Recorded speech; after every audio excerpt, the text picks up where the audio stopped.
Oi pessoal, eu sou a Nick e eu te ajudo a tirar pelo menos 900 pontos na redação do Enem, como eu tirei. Hoje eu vim falar nesse meu primeiro vídeo do canal sobre 5 coisas que alavancaram completamente a minha nota no Enem, saindo dos 700 pontos, né, e dos 800 pontos que eu fiquei agarrada por muito tempo, para finalmente os 900 pontos. A primeira dessas 5 coisas é conhecer a redação. Parece uma coisa boba, né? Conhecer a redação, sim, mas você realmente sabe as estruturas? Você conhece o desenvolvimento, como é que é montado um desenvolvimento, cada parte do desenvolvimento, cada parte de uma introdução, cada parte de uma conclusão? Você conhece realmente as coisas que estão por trás dessa estrutura textual do texto dissertativo e argumentativo? Sabe o que você pode falar, o que você não pode? Além disso, conhecer as 5 competências, né? É o que rege a prova de redação do Enem. É você realmente saber o que a competência 1 exige, a competência 2, 3, 4 e 5. A gente perguntou, é isso. O que a competência 1 faz? Ela faz isso. É você tá na ponta da língua.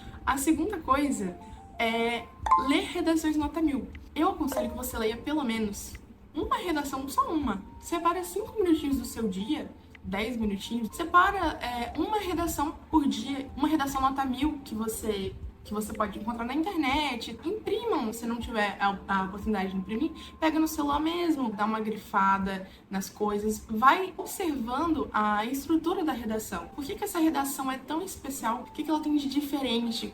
Quais são as coisas que ela utilizou para chegar nessa pontuação? Eu separei algumas coisinhas aqui, coisas que você vai adquirir tendo essa frequência de leitura das redações nota 1000. Conhecer outros modelos textuais, ou seja, você vai observar como cada pessoa, aquele fulaninho, como é que ele fez para poder escrever o texto dele, se ele colocou a tese dele diretamente explícita na introdução, ou se a tese dele tá explícita nos desenvolvimentos, como é que ele iniciou o parágrafo de desenvolvimento, qual a estratégia de abertura do texto dele na introdução, se ele utilizou uma referência histórica, se ele utilizou uma referência sociológica, filosófica, por exemplo. Você vai conhecer outros tipos de texto, porque cada pessoa tem o seu modelo. Eu vi um vídeo de uma vez, uma coisa que eu acho que faz muito sentido. Existem várias receitas de bolo. Bolo de laranja, bolo de chocolate, bolo de baunilha, bolo de N coisas, mas todos são bolos, certo? Então todas essas são redações, mas cada redação tem a sua receitinha. Na receita de chocolate não vai ter a mesma coisa que tem na receita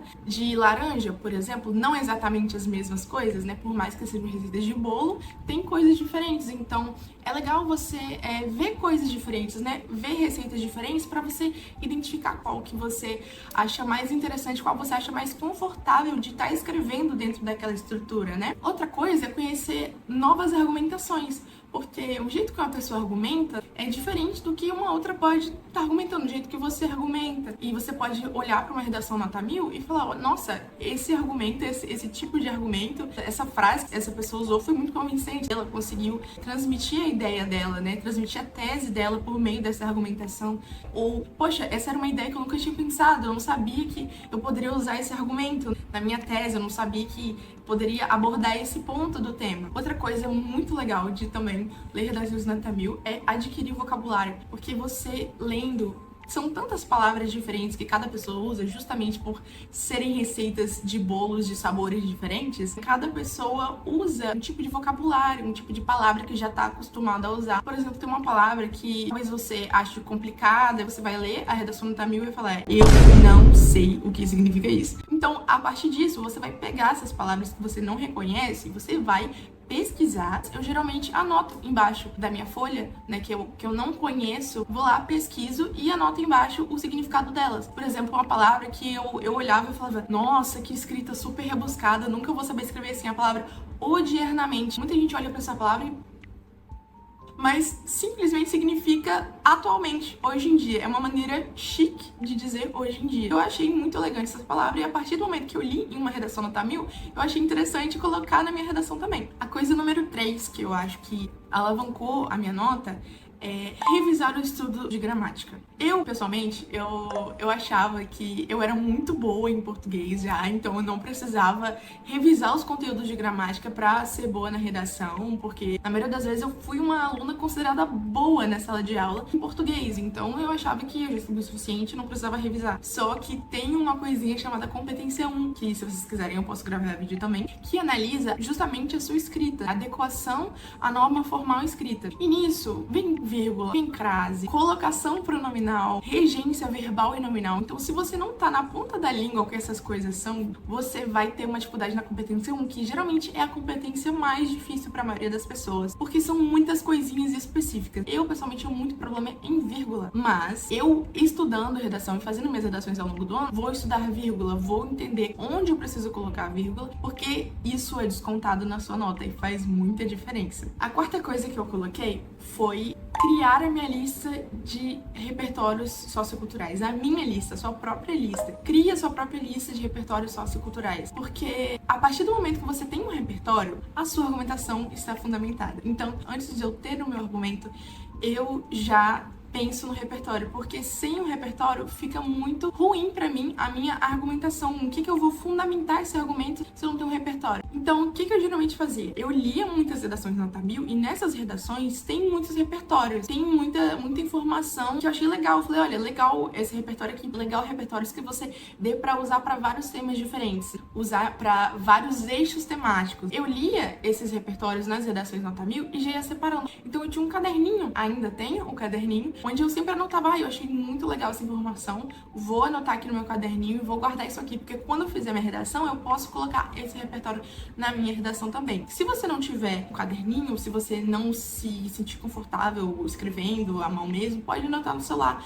Cria ali um notes, espaço para você anotar as coisinhas, né, um bloco de notas, e você cria ali uma anotação de repertórios. Então você vai colocando ali vários repertórios que você acha interessante, porque sem repertório é muito difícil ter uma fundamentação da sua argumentação boa. Acima de tudo, tenha muitos repertórios diversificados sobre vários temas e anote, faça sua listinha, igual eu falei, não só lendo redações Nota 1000, mas também, por exemplo, assistindo filmes, assistindo séries ou lendo livros, para quem tem esse costume de ler livros.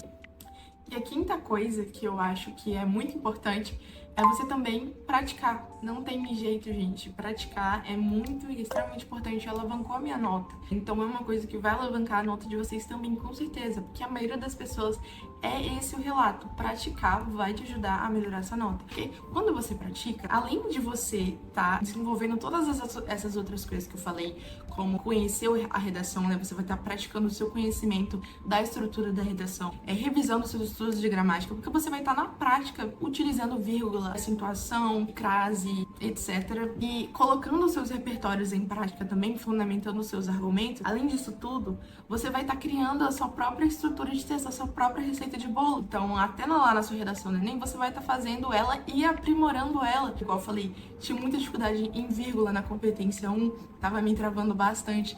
Então, a partir do momento que eu fui praticando e identificando que era realmente a vírgula que me atrapalhava, eu finalmente consegui melhorar nisso, né? Então é praticando e observando os erros que você vai estar cometendo.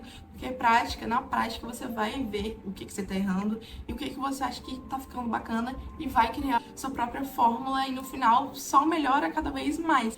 O que eu aconselho? No máximo 2 redações por semana, estourando, eu acho que é mais do que o suficiente. Eu fazia uma redação por semana, então eu acho que uma redação por semana tá muito bom já. Esse espaço de uma semana até a outra redação dá tempo suficiente de você observar os seus erros, as suas falhas, e melhorar nisso, estudar o que você não conseguiu fazer, o que poderia ser melhor. Na academia, né, as pessoas dão um tempo pro músculo se recuperar. Então aqui é como se fosse isso, você vai estar se recuperando do que você foi ruim e vai estar melhorando isso, né, e vai se aprimorando cada vez mais. Então é isso, o vídeo de hoje foi esse e eu espero que vocês tenham gostado. Vou postar esse vídeo junto com outros vídeos também pra vocês já terem acesso a alguns outros conteúdos que eu acho importantes. E é isso, obrigada, um beijo e até a próxima!